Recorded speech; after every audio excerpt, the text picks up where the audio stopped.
김성근 아저씨가 웃긴 분이지 우스운 분이 아니란 말이에요. 그러니까 완전 빌런처럼 되게 나서는 아저씨처럼 나와가지고 소스 가로채기 하고, 셰프님 이제 불안한 듯이 소스를 먹어봤는데 맛있어.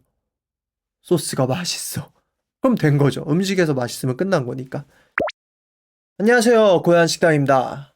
하이. 흑백요리사 4에서 7화가 공개가 됐습니다. 어제 공개가 돼서 밤잠을 못 이루고 다 보신 분들이 굉장히 많을 것 같습니다. 1대1 흑백대전부터 팀전까지 나왔는데 4에서 5화 또 6에서 7화까지 얘기를 좀 해보도록 하겠습니다. 먼저 첫 번째로는 저번 주에 결과가 나오지 않았던 잣 대결 결과가 나왔죠. 선재스님이랑 뉴욕에 간 돼지곰탕 옥동식 셰프님의 대결이었는데 당연히 선재스님이 이길까 생각을 했지만 의외로 옥동식 셰프님이 2대 0으로 승리를 하셨습니다. 선재스님의 음식 자체도 너무 맛있었지만 맛으로 따졌을 때는 옥동식 셰프님의 음식의 맛이 뒤지지 않았고 채소를 살려낸 테크닉 자체에 대해서 조금 더 가점이 들어가지 않았나라는 생각을 해봅니다. 다음 대결은 후덕죽 셰프님과 부채도사 셰프님 대결이었는데 당연히 후덕죽 셰프님이랑 중식마녀분이 붙을 줄 알았지만 부채도사님이 또 서사가 있었어요. 자기가 옛날에 후덕죽 셰프님이 웍 잡고 계실 때 팔선에서 찜 담당이었다라고 얘기를 해가지고 후덕죽 셰프님이 옛날에 있었던 부하? 이거는 스토리가 좋네. 야, 이 친구 실력을 봐야겠다라고 하고 선택을 하셔서 꽃게 대결을 했는데 후덕죽 셰프님은 진짜 간결한 요리를 하셨어요. 부용꽃게, 흰자로 만든 튀긴 구름 같은 걸 만들어서 게살이랑 섞어서 같이 만드는 요리인데 크게 들어가는 테크닉 없이 복잡한 것 없이 진짜 간결하게 실력이 딱 나오는 요리지만 후덕죽 셰프님이 계속해서 자신감을 비추시는 게 안 진다라는 얘기를, 이건 질 수가 없다라고 계속 신선 같은 목소리로 이야기를 하셔서 진짜 그러려나 했는데 진짜 이기셨습니다. 비록 처음에 1대1이 나왔지만 그거는 안성재 셰프님이 부용꽃게를 먹었을 때 꽃게 이 뼈가 나와서 선택을 했다 그랬는데 백종원 선생님은 부채도사 거에서 껍질이 나왔다 그래서 어차피 꽃게에서 껍데기 나오는 건 어쩔 수가 없다라고 해가지고 그럼 음식의 완성도로는 무조건 후덕죽 셰프님이 위다 해서 올라갔어요. 부채도사 셰프님은 꽃게를 통해서 빠에야 비슷하게 게 내장과 살과 이런 걸 비벼서 쌀에 다 들어갈 수 있게 빠에야처럼 만들어 가지고 또 간장게장을 만들어서 그 간장게장 소스를 올리고 여러 가지 레이어를 주셨지만 그 음식의 완성도 자체가 부용꽃게가 훨씬 더 좋았다고 합니다. 잘 발라진 게살을 한 입에 먹는 그 폭력성이 있어요. 그 갑각류는 웬만한 사람들 다 좋아하지만 잘 안 먹는 이유가 귀찮아서잖아요. 근데 고급 요리 갈수록 귀찮음을 쾌락으로 바꿔준단 말이야. 엄청 귀찮은 게 한 입에 확 들어올 때 그 폭력성, 사랑이 아니면 돈의 힘으로밖에 할 수 없는 꽃게살을 이만큼 발라서 먹을 수 있는 그 폭력성, 부용꽃게가 굉장히 맛있었던 것 같습니다.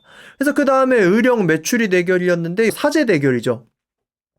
수완이에서 수셰프로 있었던 삐딱한 천재 그리고 수완이의 리더인 이준 셰프이 붙었는데 애초에 의령에서 메추리가 나올 거라는 걸 둘 다 알고 있었고 삐딱한 천재가 저기로 가시죠 했을 때 그래 가자 하고 가는데 파인다이닝 셰프들은 다 아나 봐요. 의령에서 메추리가 나온다는 거를. 저는 의령이라는 지역명도 거의 처음 들어본 것 같은데 우리나라 같은 경우는 메인 디쉬가 거의 한우죠. 무조건 한우인데 메인 디쉬가 한우 이외에 다른 닭이나 이런 게 나왔을 때 컴플레인도 많다고 하고 웬만한 대중들은 그래도 왜 시켰는데 소고기지 라는 인식이 세가지고 그래도 파인다이닝에서 이제 계속해서 시도하는 것 중에 하나가 또 다른 육류들로 메인을 만들려는 노력을 하는데 치킨이랑 돼지는 너무 흔하니까 파인다이닝 쪽에서 찾는 게 이제 뭐 메추리 같은 거 아니면 뭐 토끼고기 이런 거를 찾는 건데 그래서 메추리를 사용을 했어요. 메추리나 파인다이닝 아니면 먹기도 힘들고 삐딱한 천재님은 천재적이면서 기괴한 발상을 했어요. 발을 말려서 포크로 만들고 그 위에 이제 고기를 끼우고 튀긴 빵과 버섯 그리고 그 위에 메추리 수란까지. 그러니까 이 안에 메추리 가족이 다 있는 거죠. 이 디쉬 안에. 이준 셰프는 굉장히 파인다이닝스러운 안정적인 접근을 하셨죠. 그 메추리를 롤라드 형식으로 만들고 또 하나는 메추리 다리살을 껍데기로 채워서 먹기 편하게 만들고 굉장히 파인하고 깔끔한 디쉬를 하셨는데 둘 다 너무 맛있었지만 1대1이 나오고 싶다고 삐딱한 천재가 그랬어요. 자기 목표는 1대1이다. 왜냐면 삐딱한 천재님은 둥지에 메추리 뼈를 가득 쌓아가지고 진짜 기괴한 플레이팅을 보여주셨단 말이에요. 근데 1대1이 가야지 안대를 풀고 음식을 본다는 걸 이제는 셰프들이 알잖아요. 이게 시즌 1과 다르게 시즌 2에서는 셰프들이 블라인드 심사를 아니까 그 룰을 잘 파악한 사람들이 여러 가지 전략을 갖고 왔단 말이에요. 근데 삐딱한 천재님은 1대1이 가서 자기의 플레이팅을 보여주고 싶었던 거죠. 플레이팅을 본 순간 안성재 셰프가 그럼 이게 맞다라고 했어요. 왜냐하면 안성재 셰프님이 한 입 딱 먹었을 때 삐딱한 천재의 요리가 굉장히 거칠다라고 했는데 플레이팅을 보니까 둥지에 뼈 무더기에 자기가 입에 들어갔던 포크인 줄 알았던 건 메추리발이었어. 이거는 애초에 거친 맛을 연출해버린 거죠. 그리고 그걸 플레이팅까지 가니까 우리 안성재 셰프님이 제일 중요하게 생각한 의도, 그 의도성이 따다닥 맞으면서 이걸로 가야겠다라고 한 건데 보면서 너무 대단했던 게 뼈가 무수히 쌓인 둥지, 굉장히 판타지 영화 같은 데서나 나올 법한 어디를 딱 갔는데 거기에 백골만 늘어져 있으면 이거 엄청나게 강한 저기 학살자가 왔었구나 막 이런 생각이 들잖아요. 그러니까 메추리 이 요리를 딱 먹고 디쉬를 본 순간 마치 내가 이 메추리 가족을 몰살시킨 학살자가 된 듯한 그 기괴한 연출. 그러니까 이게 굉장히 대단했어요. 거의 영화적이었다고 생각을 합니다. 자, 이제 그 다음은 잠깐 나오긴 했지만 임성근 셰프님과 내평외톨이분의 청국장 대결이었는데 좀 아쉬웠어요. 내평외톨이분이 그래도 방송감이 꽤 있으신 것 같은데 너무 빨리 떨어졌고 전 당연히 이거 짧게 지나가면서 임성근 셰프님께 떨어질 줄 알았거든요. 아니 그냥 생청국장에 참기름만 비빈다고 그게 그렇게 맛있어? 라고 했는데 안성재 셰프님이 심사평에서 이렇게 향긋한 청국장은 처음 먹어본다라고 하면서 극찬에 극찬을 하셔서 확실히 내가 모르는 영역이 있구나 싶었어요. 그 다음에 제가 좋아하던 키친보스님은 너무 분량 없이 갓김치 아뉴르띠 굉장히 맛있어 보였지만 김성훈 셰프님한테 떨어졌고요. 이제 그 다음이 요리괴물님과 송훈님 대결. 여기가 분량이 있는 대결이었는데 이제 요리괴물님이 송훈 셰프한테 자기가 있었던 곳에서 내가 당신보다 낫다는 소리를 들었다라는 트래시 토킹으로 시작하면서 분위기가 굉장히 후끈해졌고 거기다가 이제 나온 재료가 굉장히 생소한 재료였죠. 미더덕. 우리나라에서밖에 거의 먹지 않는 미더덕인데 이 미더덕이요. 해물탕 같은 데서 나오는 씹으면 물 나오고 끝나는 그 미더덕이 아니에요. 그 미더덕은 미더덕과에 속하는 오만둥이라는 싼 거고 진짜 미더덕은 약간 먹으면 맛이 저도 한 번밖에 안 먹어보긴 했는데 해삼이랑 멍게 그 사이에 그 녹진한 해산물의 느낌이 있는 요리 해삼 멍게를 싫어하는 분들은 아예 못 먹는 그런 유의 재료인데 이제 이거를 완전히 정반대로 풀어낸 거죠. 요리괴물님은 미더덕은 손 댈수록 맛이 없다. 그렇기 때문에 그냥 그대로 썰어서 회로 넣고 이거를 타르타르 형식으로 만들어서 허브랑 그 위에 꽃으로 뒤덮은 콜드디쉬를 낸 거고 송훈 셰프는 미더덕 자체를 사람들이 웬만해서 먹기 힘든 불호의 대상으로 보신 것 같아요. 그래서 이 미더덕의 맛을 깔끔하게 호불호 없이 어떻게 바꿀 수 있을까라고 해서 그래도 이거를 사람들이 친숙한 성게의 모양으로 완전히 바꿔낸 거죠. 근데 개인적으로 송훈 셰프의 접근은 미더덕의 질감이랑 미더덕의 형태를 모두 날려버린 거죠. 형태를 바꾼 건데 어떤 의미에서 분자 요리라고 볼 수도 있다고 생각을 합니다. 근데 제가 알기로는요, 제 미천한 지식으로는 요즘 파인다이닝 쪽에서 그런 쪽의 접근은 거의 안 하는 걸로 알고 있어요. 일부러 이 원재료의 형태와 맛과 질감을 완전히 다른 음식인 척 하는 거는 제가 알기론 거의 없다고 알고 있습니다. 원재료의 맛을 엄청 살리는 형태로 가는 게 요즘 트렌드라고 알고 있는데 그래서 아마 요리괴물이 송훈 셰프님의 요리를 보면서 왜 굳이 저렇게 하지? 라는 생각을 한 것 같아요. 왜냐하면 송훈 셰프님은 지금 파인다이닝 최전선에 있으시기보다는 여러 가지 요리 사업을 하고 계시는 중이고 요리괴물님은 지금 현재 파인다이닝 씬 최전선에 계셨던 분이니까 이 접근이 굉장히 달랐던 것 같은데 미더덕 좋아하시는 분들은 그런 반응이 있더라고요. 송훈 셰프님이 미더덕 까서 막 물에 헹구고 이런 걸 보면서 저러면 맛이 없는데 이 얘기를 하시더라고요. 그래서 이제 요리괴물님은 완전히 회를 살렸고 거기에다가 의도 있는 꽃을 넣었죠. 꽃들이 아무 맛이 없는 것들도 있지만 꽃들이 그 맛이 있는 꽃들이 꽤 있다고 합니다. 매콤한 맛, 너티한 맛 여러 가지 맛. 그래서 그 맛과 회를 섞어서 굉장히 새로운 디쉬를 만들어냈고 그래서 요리 괴물님이 자연스럽게 승리를 하셨습니다. 송은 셰프님 아이디어는 굉장히 좋으셨는데 요리 괴물님께 저는 훨씬 더 먹어보고 싶었어요. 궁금했어요. 송은 셰프님도 블라인드 심사라는 걸 아시니까 국물도 부어서 바다 소리도 내고 냄새도 내고 이런 거를 하셨는데 그게 크게 효과가 있진 않았던 것 같습니다. 그 다음엔 이제 고기 대결이었는데 레이먼 킴님이랑 바베큐 연구소장님이 붙었는데 레이먼 킴 셰프님이 항정살을 굉장히 완벽하게 켰다고 생각을 했는데 의외로 바베큐 연구소장님이 이겼어요. 바베큐 연구소장님은 자기 캐릭터를 따라서 그 고기에다가 훈연을 입히고 그 훈연한 거를 또 바베큐를 하고 시간이 그렇게 길지가 않으니까 그 훈연 향만으로 모자라다고 생각했는지 차콜 오일. 그러니까 요리의 기본 중에 여러분들이 아셔야 되는 건요. 향은 오일에 녹습니다. 무조건. 향은 물에 안 녹고요. 향은 무조건 기름에 녹아요. 그러니까 향을 가두고 싶으면 제일 해야 되는 거는 향을 가두는 오일을 만드는 거예요.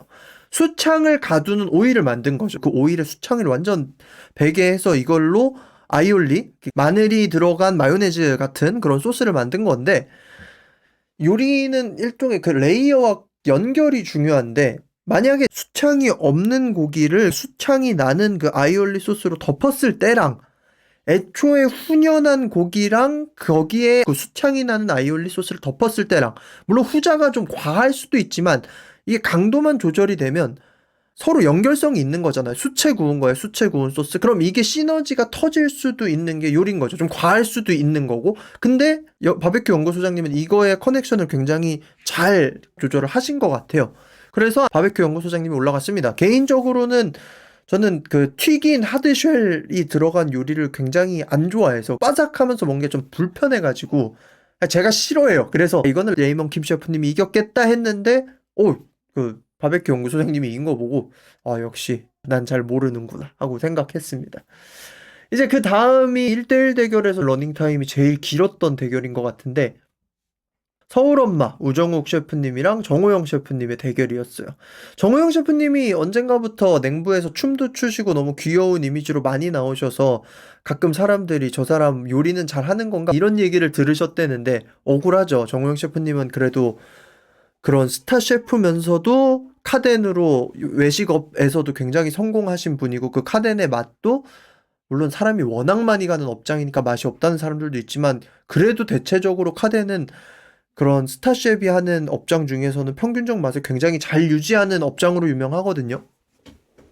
그래가지고 정호영 셰프가 이번에는 진짜 이악 물고 보여줘야겠다 하고 아귀 매다는 틀까지 제작해가지고 와서 아귀를 완벽하게 잡아서 아귀 살과 아귀 간이 들어간 차완무시를 만들었죠. 차완무시는 뭐 요새 스시집 많이 가시니까 조금만 비싼 스시집 가도 나오는 되게 부드러운 계란찜입니다. 일본식 계란찜.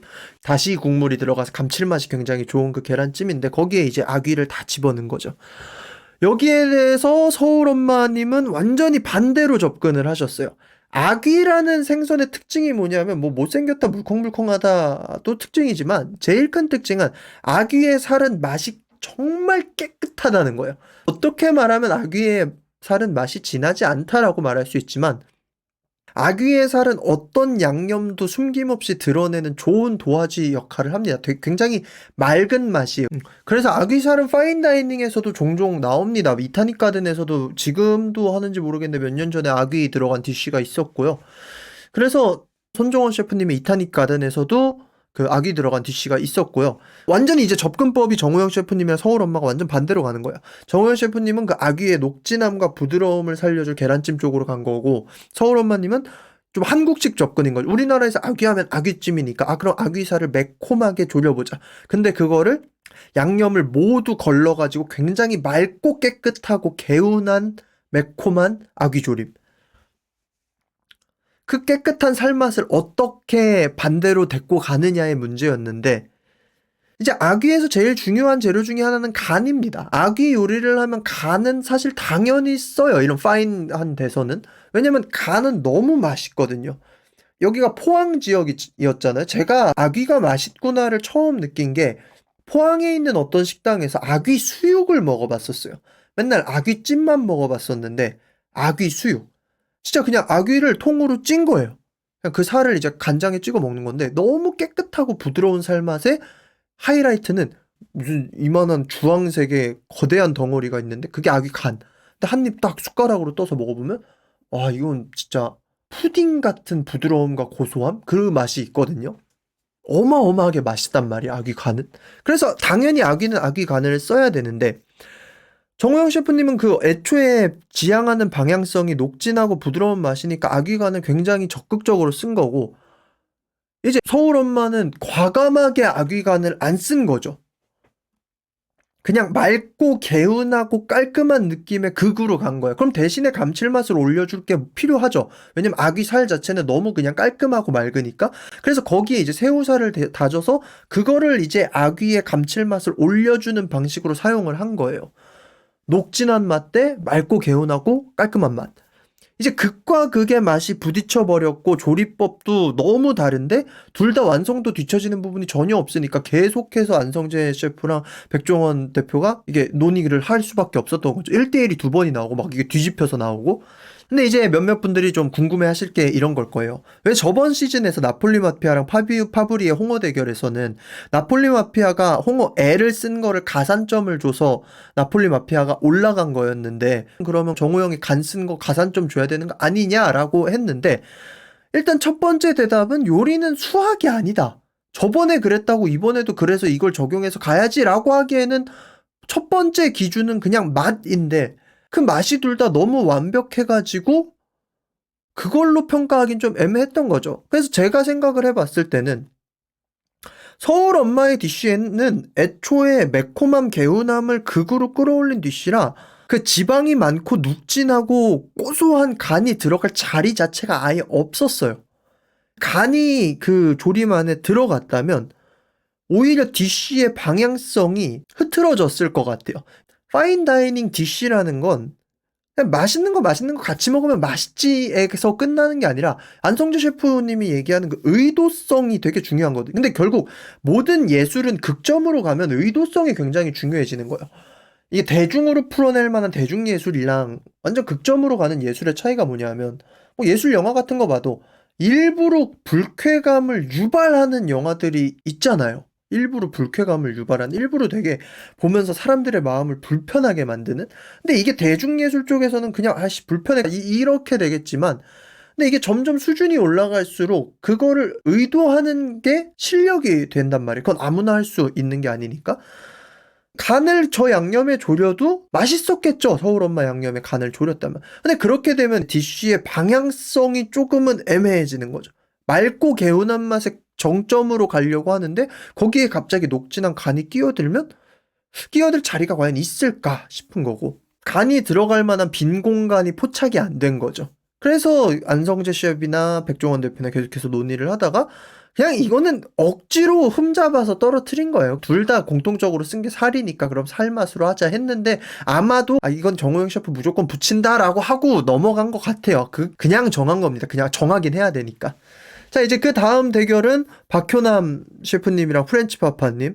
프렌치파파님은 계속해서 그 인간성이 너무 좋고 스토리텔링과 그런 게 너무 좋았고 또 이제 말도 안 되는 소문이 돌았잖아요. 기자간담회 나왔던 사람들이 탑 A시다 막 이랬는데 말도 안 되는 거였죠. 프렌치파파님이 거기 계셨는데 떨어지셨으니까. 아무튼 박효남 셰프님, 박효남 명장님 우리나라의 양식의 교과서 같은 분이라고 하시는데 이미 탑을 찍은 분의 그 품위가 굉장히 보였었죠. 상대를 진심으로 응원하고 나를 넘어서 훨훨 날아갔으면 좋겠다고 얘기하는 게 너무 진심인 게 느껴지셨고 또 알고 보니까 손가락이 하나가 없으셔. 근데 그래도 자긴 요리하는데 아무런 문제가 없다. 날 오히려 이것이 나를 여기까지 이끌었던 힘 중에 하나다라고 하시면서 정말 완벽한 요리를 선보이셨습니다. 프렌치 파파님은 골뱅이를 에스카르고 형식으로 풀어내셨고 에스카르고 이제 프랑스의 달팽이 요리죠. 버터가 올라간 굉장히 녹진하고 진한 요리고 박효남 셰프님은 이거를 크림과 맛김을 더한 참골뱅이 크림 소스에 감자를 아삭한 식감을 살린 굉장히 창의적인 요리를 만드셨는데 이것도 대단하신 거예요. 정점에 올라가신 분들이면 보통 후덕죽 셰프님이나 이런 분들이 되게 심플한 요리를 내시는데 또 박효남 셰프님이 이게 프렌치 셰프셔서 그런가 그 창의력 여전히 난 새로운 것을 하고 싶다. 그래서 박규남 셰프님이 2대 0으로 올라가셨습니다. 근데 약간 보면서 제가 좀 의아했던 거는 프렌치 파파님이 골뱅이로 에스카로그 하셨는데 이게 제가 알기로는 골뱅이로 에스카로그 하는 게 한 2년 전, 3년 전부터 왕왕 나왔던 조리법이거든요. 근데 이거를 되게 새롭다고 얘기하는 거 봐서는 아마 뭐 제가 모르는 새로운 게 있었을 수도 있고요. 아무튼 그런 것 같습니다.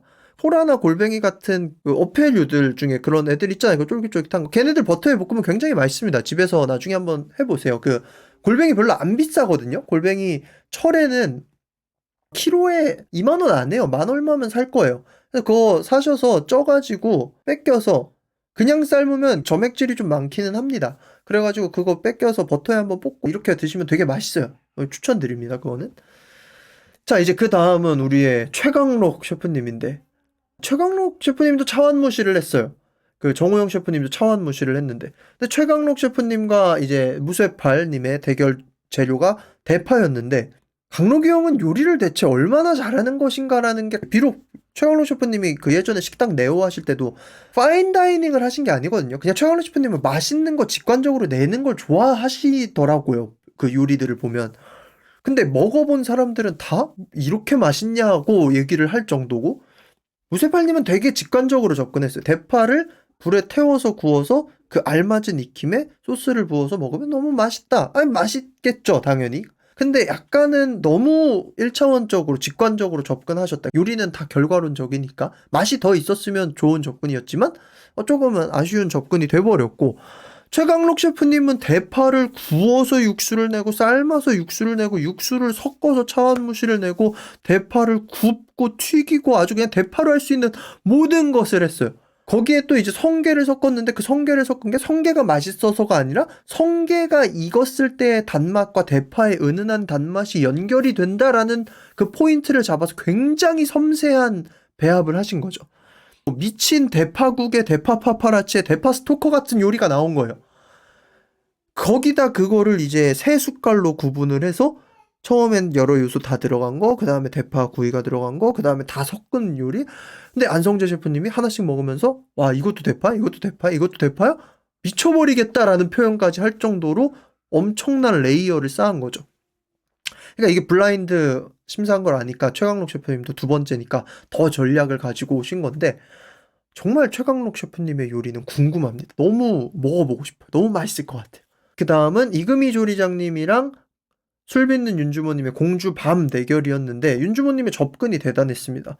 밤 국물로 국물을 내고 밤 양지, 소고기, 쌀 이걸로만 이제 디쉬를 구성했는데 그 맛의 레이어를 굉장히 잘 넣으셔서 생떡이란 걸 전 처음 들어봤어요. 그 생떡을 마치 파스타처럼 만드셔가지고 굉장히 밤으로 할 수 있는 상상도 못한 요리를 뽑아내셨고 이금희 요리장님은 밤죽을 만드셨는데 모르겠어요. 안정재 셰프님이 맛있다고는 했지만 저는 솔직히 보면서 이금희 셰프님 아니 흑백 요리사가 아무리 그래도 흑백 요리사가 뭐로 보이십니까? 아니 죽은 이건 너무 하잖아요. 이거는 너무 하잖아요. 이거는 그래도 좀 약간 뭐라도 더 하시지 라는 생각을 미천한 저는 할 수밖에 없었다. 그래서 공주 밤요리는 윤주모님이 이겨서 올라가셨고 그 다음에 김희훈 셰프님, 아기맹수님 사제 대결이었는데 사태로 대결을 했어요. 사태는 원래도 되게 질긴 부위고 그 앞다리가 이렇게 있으면요. 앞다리 살을 먹는 거 그 밑에 그러니까 거기에요. 족발 먹는 살 쪽이에요. 이게 족발 살 쪽. 이게 그러니까 오래 익히면 되게 젤라틴이랑 이런 게 녹으면서 쫀득하게 나오긴 하지만 그래도 퍽퍽한 부위인 거죠. 이제 이거를 완전히 정반대로 풀어냈어요. 김희은 셰프님은 이거를 푹 익혀서 부드럽게 해서 밥에 비벼 먹는 밥 반찬처럼 했고 아기맹수님은 사태를 힘으로 해서 냉채식으로 해서 나물이랑 같이 곁들여 먹는 걸로 했는데 결국 더 먹고 싶은 건 무엇이냐 했을 때는 밥 반찬이 더 맛있다라고 해서 이제 김희은 셰프님이 올라간 거죠. 사제 대결에서 김희은 셰프님은 승리를 하셨고 이준 셰프님은 안타깝게 지셨습니다. 본인이 제자한테 지면 영광이지라고 했던 복선을 이준 셰프님이 자기가 말을 해서 자기가 복선으로 받아버리셨어요. 그 다음으로는 샘킴 셰프님과 유행왕님 대결인데 샘킴 셰프님은 옛날부터 방송에서 너무 많이 뵈가지고 이 내적 친밀감이 너무 짙은 분입니다. 제주 멜젓 대결이었는데, 전 솔직히 여기서 유행한님의 음식을 보면서 올라오셨지만 안 올라오셨어도 전혀 아쉽진 않았겠다라는 생각까지 솔직히 했어요. 왜냐면 접근이 제가 본 그 전체 DC들 38개 중에 제일 별로였고, 솔직히 말하면 계속해서 그 바삭한 식감 이 얘기를 하는데, 외식업에서 인스타그램업을 하거나 대중 대상으로 터트리려면 극단적 포인트가 하나 필요해요. 다른 거긴 하지만 이러다가 나온 게 더티 플레이팅 같은 거기도 하고, 좀 이제 상식에서 벗어난 식감들? 우리나라는 특히 이제 바삭한 걸 좋아하니까 바삭한 거를 엄청 극점으로 올리는 거는 외식업에서 굉장히 잘 할 만한 접근이긴 하거든요. 근데 멜젓을 사용하는데 계속 바삭한 하면서 바삭한 감자전을 만들고, 또 거기에 감자 향을 올리겠다고 감자전을 또 붙여서 올리는 접근이 너무 파인하지 않다? 그러니까 이게 파인 다이닝을 뽑는 건 아니지만 너무 우리나라에서 양산되는 외식업으로 작정하고 돈 벌려는 브랜드의 음식을 보는 것 같아서 그냥 제 취향인 거죠. 전 그런 걸 별로 안 좋아해가지고 보면서 별로였고, 너무 크게 포션을 넣어서 먹이는 그런 걸 보면서도 너무 별로였어요. 그 감자전 위에 새우 올렸잖아요. 흑백요리사에 나올 DC는 아니다. 어디 잘 팔리는 레스토랑, 사람들 많이 몰리는 레스토랑 정도에 나올 만한 DC였다라고 생각을 하고, 제가 지금 쌤쌤쌤에 대해 그 감정이 별로 안 좋아요. 그리고 안성재 셰프님이 먹으면서 진짜 목젖 찢어질 뻔했다고 몇 번을 반복해서 얘기하는 걸 보면 썩 유쾌하시진 않으셨던 것 같아요. 그 DC를 먹는 방식 자체가.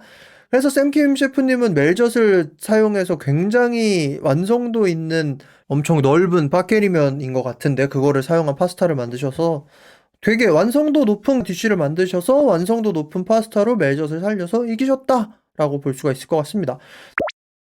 그 다음으로 이제 팀전이었는데요. 패자부활로 생존시킨 두 명이 둘 다 백수저였어요. 정호영 셰프님이랑 선재스님이셔서.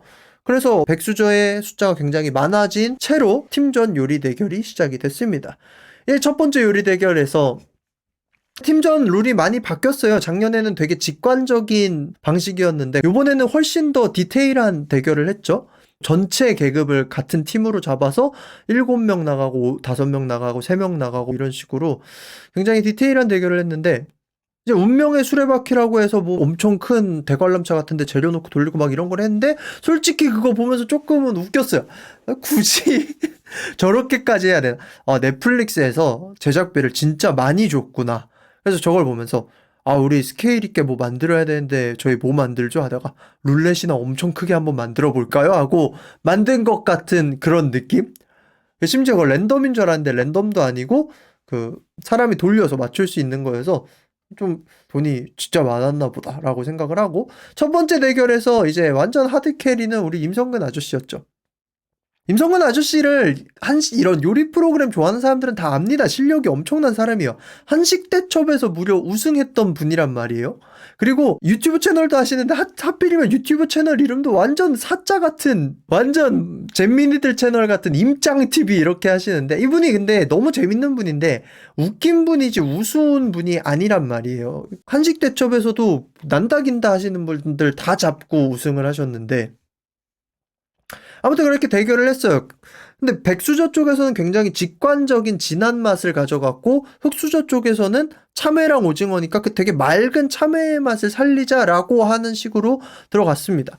이제 임성근 아저씨가 백수저 시작할 때부터 소스는 누가 하죠? 중식 소스가 맛있으니까 셰프님이 하시죠라고 누가 했는데, 그 셰프님이 후덕죽 셰프님을 말하는 거였는데 임성근 셰프님이 그냥 가로챘어. 소스는 내가 할게. 15분이면 나와 막 이러면서.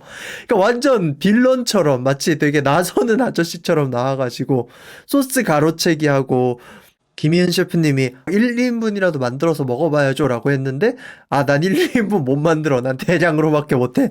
하면서 소스를 이제 만드는데, 소스도 그냥 뭐 간장 한 통 통으로 넣고 올리브유 통으로 넣고 식초 통으로 넣고, 양식 셰프들이 저렇게 계량 없이 막 해도 되나? 이러는데, 근데 임성근 아저씨는 계량을 안 한 게 아니라 그게 자기의 계량인 거예요. 어떻게 보면 공장에서 담아준 그 전체 용량이 제일 정확할 수 있거든요. 1.2리터, 800ml, 1리터. 이거 비율로 자기는 그냥 알고 있는 거야. 그래서 이거 한 통 넣고 뭐 한 통 넣고 하면 임성근 셰프님만의 계량인 거지. 그래서 이렇게 했는데 셰프님 이제 불안한 듯이 소스를 먹어봤는데 맛있어. 소스가 맛있어. 그럼 된 거죠. 음식에서 맛있으면 끝난 거니까. 그리고 후덕죽 셰프님이 너무 대단하신 게 진짜 정점에 계셨던 분임에도 불구하고 임성근 셰프님한테 힘을 다 실어주고 굉장히 허드렛일 같은 프렙 다 하시고 그냥 이렇게 하면 되는구나 하면서 맛있구나 이러면서 계속 응원해 주시고 진짜 어른, 진정한 어른이시다라는 생각을 하고 최강록 셰프님은 역시 두 번째라서 딱 짚어줄 거, 이 팀전에서 중요하게 해야 되는 거 딱딱 중간중간 짚어주시고 정리해 주시고 흑수저는 굉장히 섬세한 맛이고 백수저는 진한 맛을 가져갔지만 결과적으로는 백수저가 완전히 압승을 했습니다. 66대 34. 그러니까 이게 100명의 대중에게 팔 음식이랑 10명의 미식가에게 팔 음식에 대한 접근은 아예 다른 거야. 그러니까 임성근 아저씨가 그걸 알고 대중요리 하자라고 해서 대중요리로 가버린 거죠. 참외는 과일 자체로도 단맛이 나서 그 참외 샐러드 같은 거 만들어 보신 분들 아시겠지만 그 참외 가운데에 있는 그 씨 있는 부분이 또 단맛과 그 풍미가 굉장하거든요. 그래서 그것만으로도 드레싱이 가능한데 역시나 대형 요리 다인원 대상은 직관적인 맛이 훨씬 더 먹힌다는 것을 보여줬습니다. 2라운드에서는 이제 요리 괴물이 위에서 이를 갈고 나왔다가 지휘봉을 딱 잡았어요. 파트 섹션 다 나눠주고 이거 하세요, 이거 하세요, 이거 하세요 하면서 했는데 근데 이 요리괴물님에 대해서 잠깐 얘기하고 싶은 게 몇몇 분들이 요리괴물이 좀 싸가지 없다, 너무 오만하다, 너무 독선적인 리더다. 근데 그거 보면서 내 리더가 그냥 저러면 편하지 이 생각을 했거든요. 시킬 거 시키고 시키면서 안 하는 게 아니라 시키면서 자기가 엄청 막 하잖아요. 왜냐면 저는 하기만 하고 무능한 리더 밑에서 좀 오래 있어 버렸거든요. 어쩌다 보니까.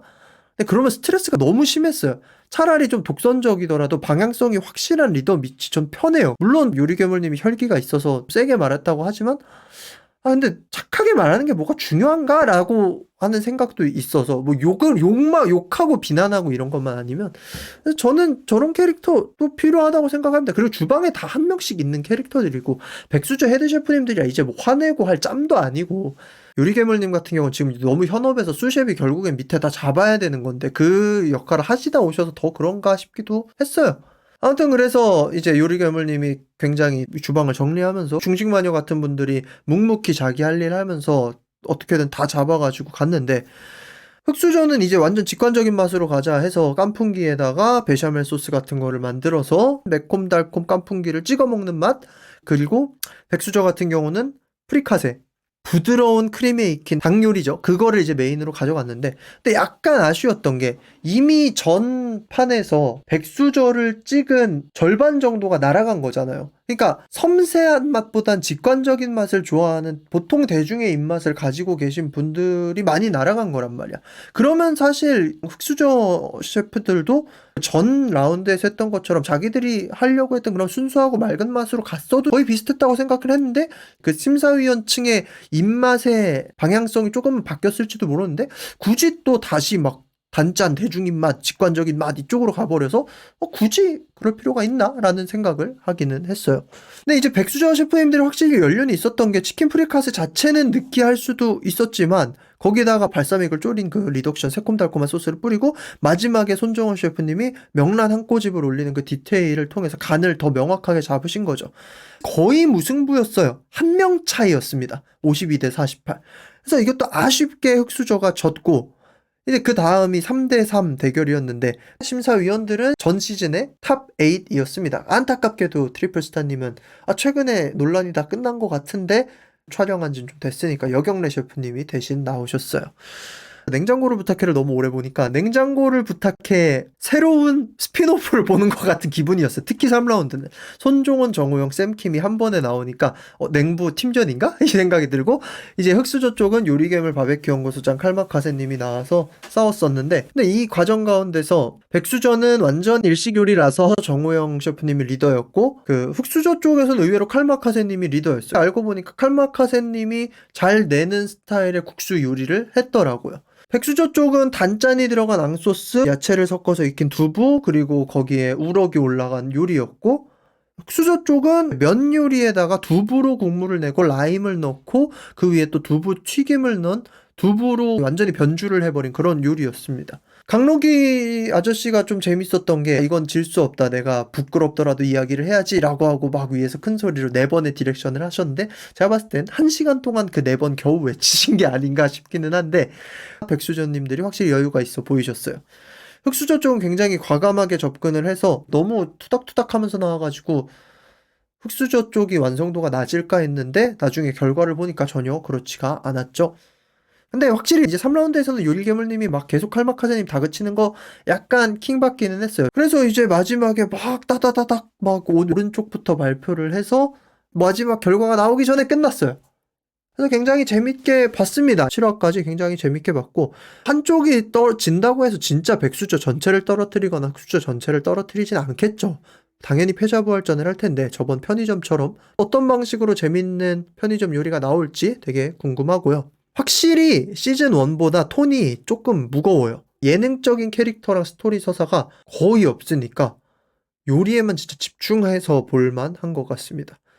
그리고 냉부 있었던 분들이 제목을 확실히 재밌게 지어요. 라운드 2에서도 명란품은 꽃기호, 3라운드에서 갑자기 우럭키 봉봉 이런 거 지으시는 거 보면서 역시 예능을 하셨던 분들이 예능을 하실 줄 안다 이런 생각을 했습니다. 확실히 흑백요리사는 재미가 있습니다. 재미가 있는 예능이에요. 지금까지 고양식당이었습니다. 여러분들의 구독과 좋아요 그리고 댓글까지 모두 영상 제작에 많은 도움이 됩니다. 그러면 빠이.